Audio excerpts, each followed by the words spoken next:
Olá, meus amigos, tudo bem? Minhas amigas queridas, estamos aqui para mais uma aula de Física 3, continuando a falar então sobre o nosso campo magnético. E aí agora nós vamos falar sobre os eletroímãs, sobre os solenoides, né? Como produzir um ímã eletricamente. E também como que o meio onde esse ímã, esse eletroímã está, influencia no valor do campo magnético gerado e suas aplicações, como, por exemplo, esses ímãs e eletroímãs, mais especificamente, utilizados para levantar sucata. Então, vamos lá. Bom, falar então primeiramente o que é um solenoide, o que é uma bobina, né, muito utilizado aí nos aparelhos elétricos. Um solenoide, uma bobina, é basicamente um fio enrolado, né, formando várias espiras praticamente circulares, né, em sequência, né, como vocês podem ver que está bem juntinho uma da outra, ok? Então, isso aqui basicamente um solenoide, também conhecido como bobina. Bom, e como que é o campo magnético desse solenoide e dessa bobina?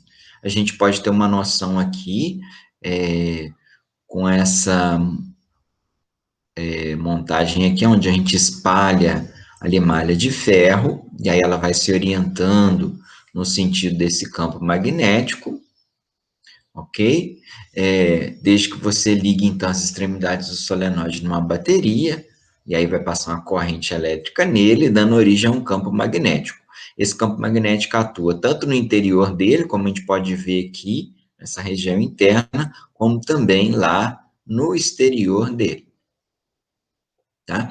E aí a gente vai perceber, principalmente analisando o exterior, que o campo magnético de um solenoide ele é muito parecido com o campo elétrico, ó, com o campo magnético de um ímã em forma de barra, tá? Inclusive apresenta as mesmas propriedades magnéticas de um ímã, tá? Pode se orientar, por exemplo, livremente para o norte, igual uma agulha magnética. E aí a gente verifica, então, que um dos lados do ímã se comporta como um polo magnético, do eletroímã se comporta como um polo magnético norte, e a outra extremidade se comporta como um polo magnético sul, exatamente como um ímã em forma de barra. Por isso, a gente vai falar, então, que um solenoide é um eletroímã, ou uma bobina é um eletroímã. Ok? Bom, e aí eu vou ensinar para vocês a direção e o sentido do campo magnético obtidos através da regra de Ampère. Bom, a gente vê lá no interior do solenoide, a gente tem as linhas paralelas entre si, né? E vamos usar, então, agora a regra de Ampère para a gente obter a direção e o sentido do campo. A regra de Ampère é basicamente a mesma que a gente já estudou, com o polegar no sentido da corrente e os 4 dedos no sentido do campo.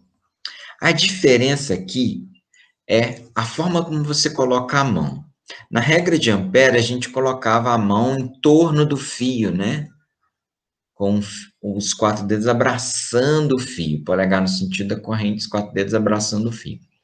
Quando a gente tem um solenoide, pelo fato de seu solenoide ser muito comprido, você não consegue abraçar o solenoide, porque ele é muito comprido.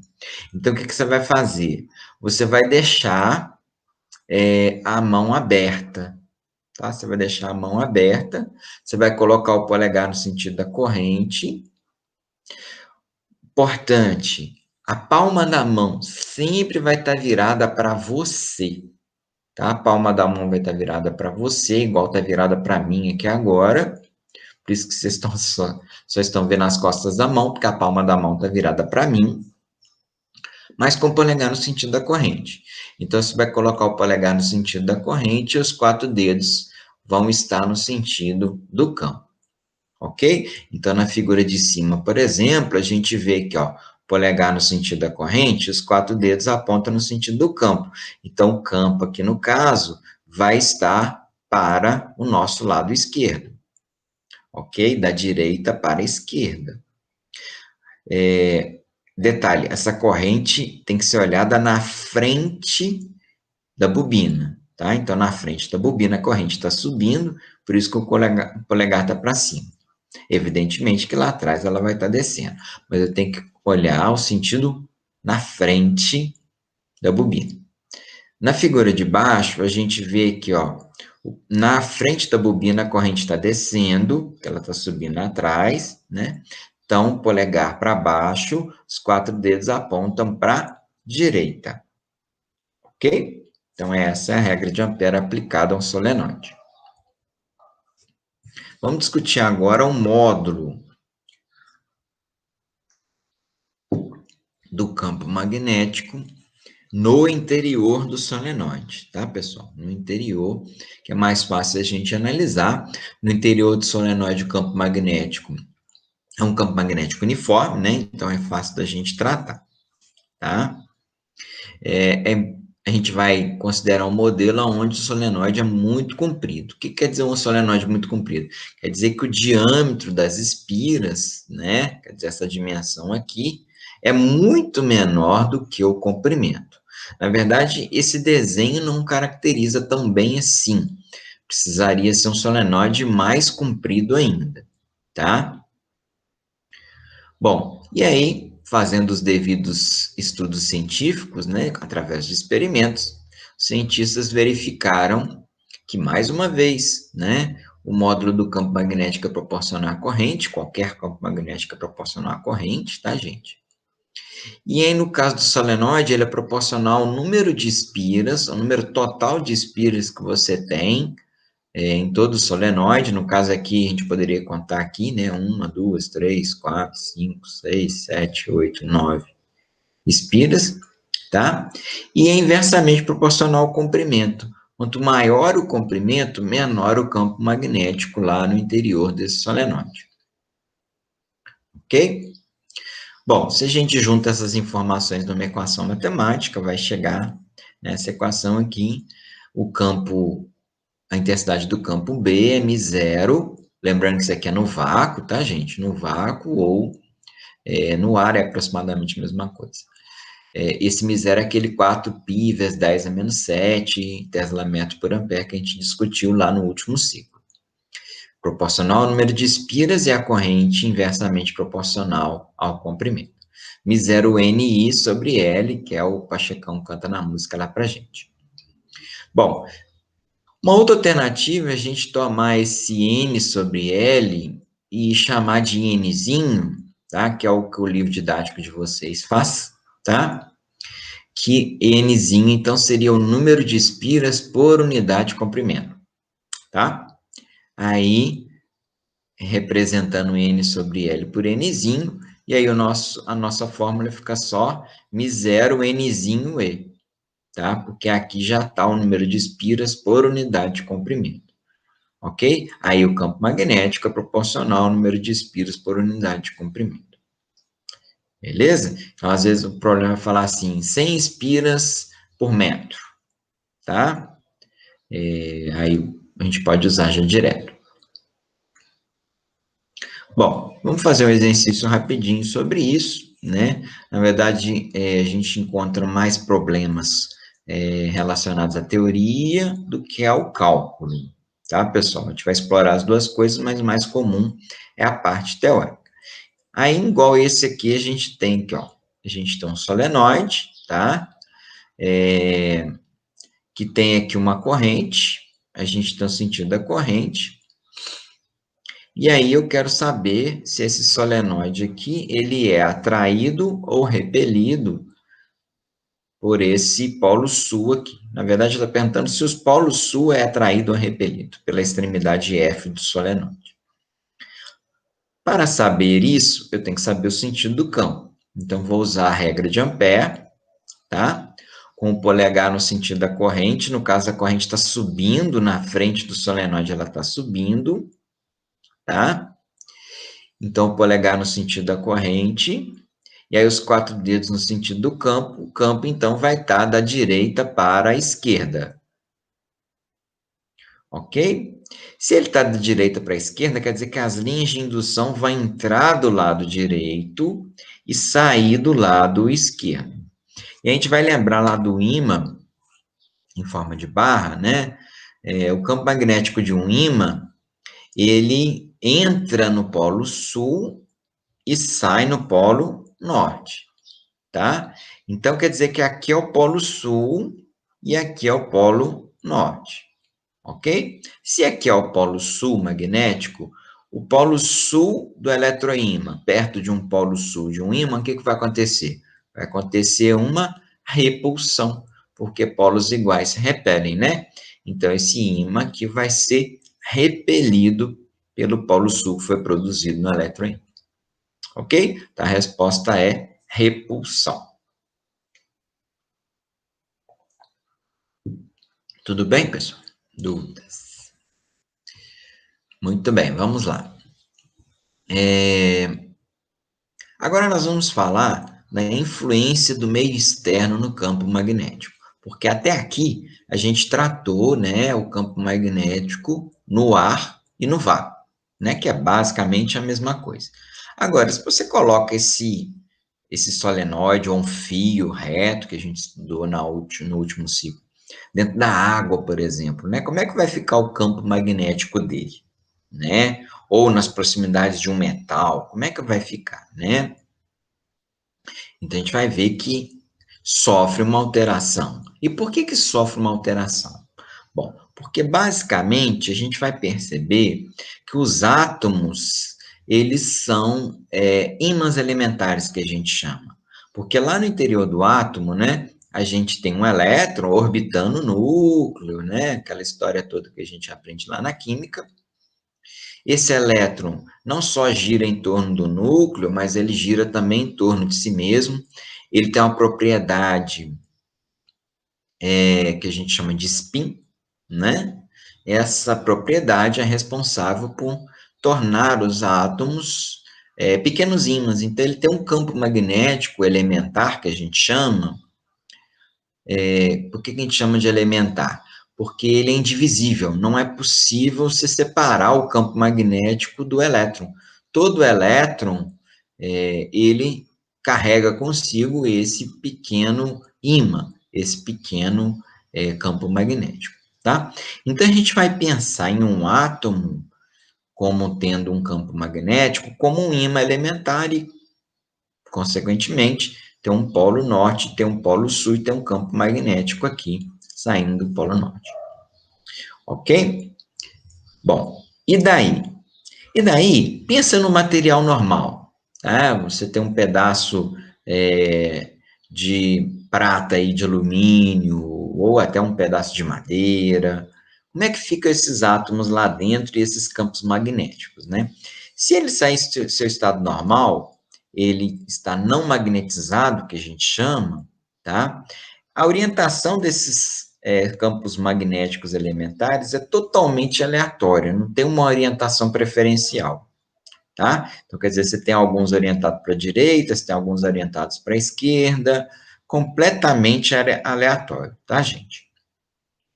Bom, e aí, o que acontece? Na hora que você soma vetorialmente esses campos magnéticos, como você tem tanto para a esquerda quanto para a direita, então esses campos magnéticos vão se anular e essa substância não cria um campo magnético nas suas proximidades. Ok? Então, um material normal, ele não cria campo magnético, porque, apesar de ter os ímãs elementares em seu interior, como a orientação é aleatória, na hora que você soma o campo magnético de todo mundo, dá praticamente zero. Ok?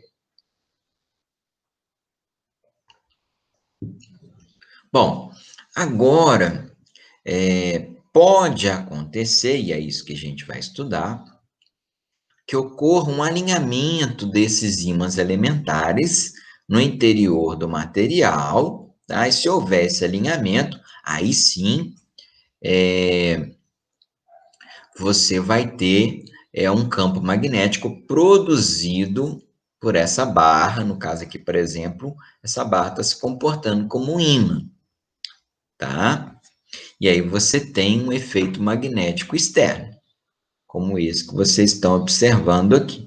Isso acontece se você tiver um campo magnético aplicado externamente, uma fonte externa, e isso pode orientar esses ímãs elementares no mesmo direção, no mesmo sentido, por exemplo, que é o que está mostrando aqui nessa figura, e aí você tem um campo magnético interno, que vai mostrar, consequentemente, um efeito externo também, gerando uma polaridade norte, uma polaridade sul, e aí você fala que essa substância, então, ficou magnetizada, porque ela produz agora, não produzia antes, mas agora ela produz um efeito magnético externo, tá? Apresentando, então, um polo norte e um polo sul. Bom, e aí o que acontece? E aí, aqui no caso você tem um ferro de passar roupa, por exemplo, quer dizer, o ferro dele aqui, ó, vai produzir aquela magnetização que eu mostrei para vocês. E aí o campo magnético nas proximidades desse ferro, ele é maior do que se simplesmente tivesse só esse fio aqui. Então, esse ferro faz com que o campo magnético nas suas proximidades seja maior, tá? Pode acontecer dele ser menor também, nós vamos analisar as duas situações, ok? Então, só para a gente entender que o campo magnético gerado pelo fio, ele é influenciado, né, pelo que tem ao seu redor. Bom, a gente vai estudar então as várias substâncias que existem na natureza e o que elas podem produzir no campo magnético. Começando com as substâncias paramagnéticas, tá? As substâncias paramagnéticas são aquelas que, quando você aplica um campo magnético externo, representado aqui por essas linhas de indução azuis, eles se imantam, né, se orientam, mas essa orientação é fraca, mas ela é no mesmo sentido do campo magnético externo. Então, vocês vão perceber aqui por essa figura que o alinhamento existe, mas ele é pequeno. Então, vocês vão ver que os polos norte, por exemplo, dos ímãs elementares aqui, ó, eles estão tendendo um pouco a se orientar no mesmo sentido do campo, mas não totalmente, eles não estão bem alinhados, mas um alinhamento mais fraco, porque a substância é paramagnética, tá? Mas esse alinhamento fraco, ele é suficiente para que os campos magnéticos de cada um desses ímãs elementares vão se somando um pouco e geram um aumento no campo magnético externo. É um aumento pequeno, mas é um aumento que existe, tá? Nas substâncias paramagnéticas. Então, quer dizer que o campo magnético nas proximidades de uma substância paramagnética, ele é um pouco maior do que na ausência dela, tá? Um pouco maior do que no vácuo. São substâncias paramagnéticas, o alumínio, a platina, o magnésio, sulfato de cobre, existem várias substâncias paramagnéticas, tá? Bom, agora a gente tem as substâncias diamagnéticas, né? Que é um pouco diferente. Dia quer dizer oposto, quer dizer contrário. Então, vai haver um fraco alinhamento também, só que ao invés de ser no mesmo sentido, igual a gente viu lá na paramagnética, vai ser no sentido contrário, no sentido oposto, tá? É por isso que a gente vai ver aqui, ó, dizendo que não tem linhas de indução aqui na posição da substância diamagnética. Por quê? Porque como ela se alinha no sentido contrário, ela tende a anular o campo magnético nas suas proximidades, tá? Na hora que você soma o campo magnético dessa substância com o campo externo, a tendência é eles se anularem e você ter um campo mais fraco aqui, né? Por isso que as linhas estão mais afastadas, ou até bem próximo de zero. Mas aí tinha que ser um diamagnético muito forte, com magnetização muito forte. O que a gente verifica é que essa magnetização ela é fraca, tá? Então, o campo magnético ele não chega a ser zero, mas ele tem o seu valor reduzido, ok? São exemplos de substâncias diamagnéticas: o cobre, a prata, o ouro, chumbo, a água é uma diamagnética interessante, o bismuto, enfim. São várias substâncias diamagnéticas, então. E o que vai acontecer quando você coloca uma substância diamagnética próxima de um polo magnético? Como vocês podem ver aqui nessa figura, os ímãs alimentares, eles se alinham no sentido contrário do campo externo. O campo externo ele está saindo, né, do polo norte, e aí o campo magnético aqui do bismuto, por exemplo, ele está no sentido oposto, como se quisesse entrar nesse polo norte. Consequentemente, ele vai gerar um polo norte aqui, né, porque as linhas sempre saem do polo norte e entram no polo sul. E aí, olha que legal. Esse polo norte que está sendo provocado pela magnetização do bismuto, ele se forma na proximidade de um polo norte aqui do ímã, por exemplo. Acontece que polo norte com polo norte se repelem, né? Então, você vai ter uma repulsão desse bismuto com esse ímã aqui. E aí você pode provocar esse tipo de efeito aqui interessante, aqui você tem um pedaço de ouro, tá? Que é diamagnético, tá? E aí ele está flutuando sobre esse material aqui que está criando um campo magnético. Por que ele está flutuando? Porque ele é repelido. E nesse caso aqui, a repulsão ela é suficientemente grande para equilibrar o peso dele. Então, ele fica meio que aqui flutuando, tá? Então, isso é provocado por substâncias diamagnéticas, porque elas são repelidas por ímãs. Bacana, né? E talvez a mais importante de todas, em termos práticos, são as substâncias ferromagnéticas ou materiais ferromagnéticos, que, diferente dos paramagnéticos e diamagnéticos, onde a magnetização é pequena, a gente tem uma forte magnetização em materiais ferromagnéticos, tá? Ou também chamar de imantação, de tão forte que ela é, a gente fala em imantação, porque o material ferromagnético se torna praticamente um ímã, fazendo com que o campo magnético nas proximidades dele se torne muitas vezes maior do que aquele que ocorreria se não estivesse presente esse material ferromagnético. Tá? São apenas 3 materiais ferromagnéticos que provocam isso: o ferro, evidentemente, por isso que chama ferromagnéticos, né? Níquel e o cobalto. Além desses 3, qualquer liga, ou seja, mistura deles, né? Então, se você pega o ferro e mistura com o aço, com o carbono, por exemplo, para dar origem ao aço, né? Você tem o aço também é ferromagnético, tá? Se você pega o níquel, mistura uma outra substância, o cobalto, enfim, você vai ter também ligas, né, que são ferromagnéticas, tá? Por isso que a gente vai perceber, é muito comum aí nos eletroímãs, a gente colocar um pedaço de ferro lá dentro, tá? Para que isso? Para aumentar o campo magnético, você tem um campo magnético mais intenso, né? Então, aquele eletroímã que a gente viu lá no início, por exemplo, que é usado para levantar sucata, a gente tem uma quantidade de ferro lá dentro, né? Para aumentar o campo magnético, você tem um campo magnético mais forte. Ok?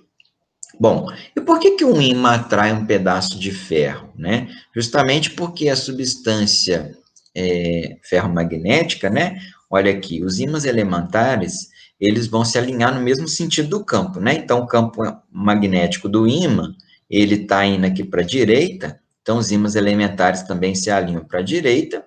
Nesse alinhamento, produz-se um polo norte aqui do lado direito e um polo sul do lado esquerdo aqui, né? Então, polo norte atrai polo sul, ok? E aí você tem, então, a atração desse polo norte aqui.